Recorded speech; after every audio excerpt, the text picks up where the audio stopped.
What's up, guys? I wanted to do a video on Red Texas grooming. Sorry, I know it's a little dark on me, but I want you to be able to see the fish right now. They're all going nuts at each other. Before I get in the grooming video, here's my woody Red Texas. He's fading. This guy's probably one of my favorite I've ever owned. This one is from 9 Sarcy Farms, a very well-known Thai GT breeder. It's another male. And this is my masterpiece female breeder from from Corn in Thailand. An amazing female. Her fry fade really early, and a lot of fry with a lot of pearls. Just a masterpiece. And then I got a woody Fireman Dream short body in there.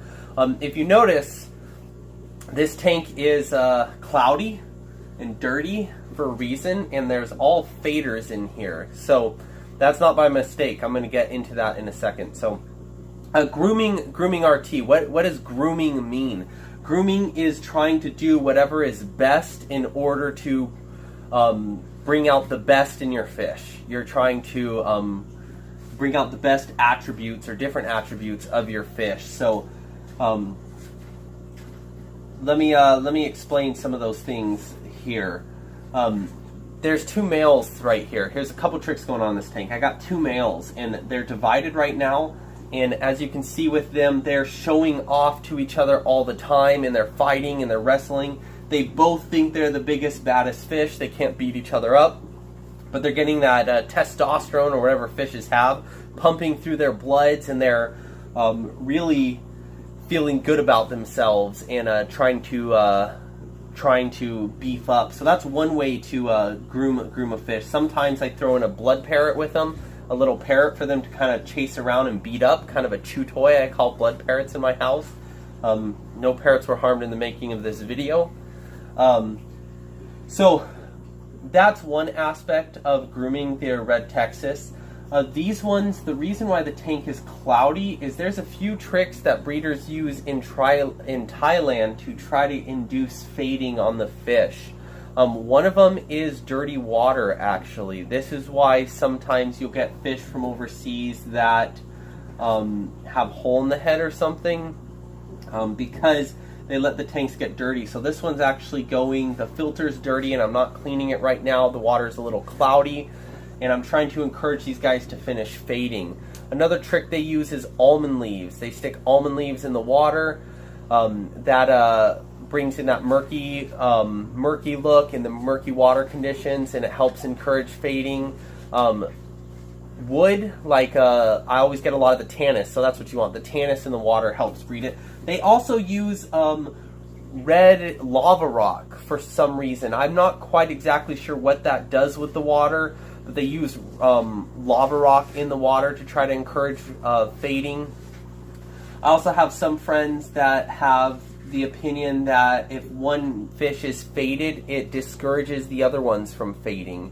So if you got a community tank and the one's faded, it's kind of the sign of dominance. The other one's like, don't fade to step on that turf.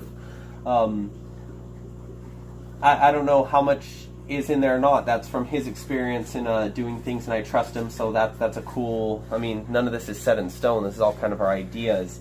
You can see these 2 just going at it right now. I actually just moved him over. Next to him, I have my female.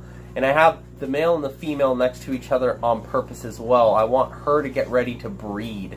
I have a giant masterpiece male coming from Corn, and I want her to be ready to breed. And as you see, he is ready. He's ready to go, and shaking and flapping and twitching, I guess is the term of it, and he's ready to go. I actually put him in the tank with the female for about 5 minutes and let them go, and they're both excited. Now, the male or the female usually won't accept a male that's smaller than her, so I pulled her out before any damage was done. There's also some foods, Scarlet's Dark Rise and Endless Red. There are foods. Scarlet's Dark Rise is made to try to bring out the genetic potential in the pearling of a fish. Now, food cannot make a color or stuff come out that's not there, but it can help with bringing out the genetic potential and the pigments in the skin already there. And so you feed with that. These two are not getting it because they have so much pearling already. I don't want the pearls to start fusing, but I've seen people groom them with dark ryes and watch the pearls just grow. So I'm not using that. I use Endless Red and some other fish foods to help try to groom them and help them build that red base color and grow. Man, he is just ready to go. Let me pull this over. This is just cool. I'll talk and let you see.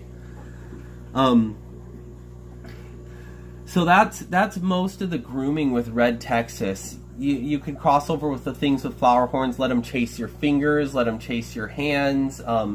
Use a parrotfish to someone for them to chase around a little bit and feel dominant. I usually stick 2 males next to each other.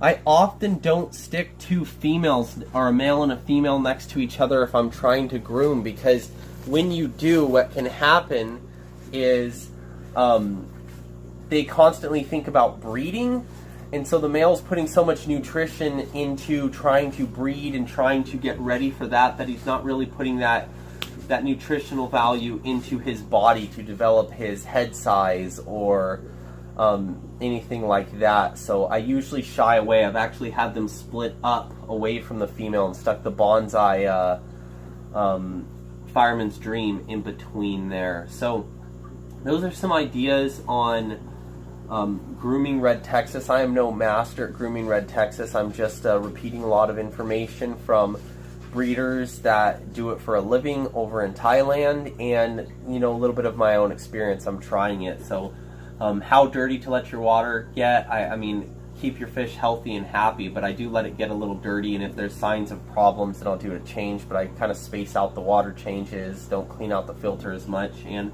it's working. These guys are fading real well. So yeah, those are some of the tips and tricks of grooming Red Texas. I hope this is helpful for you guys.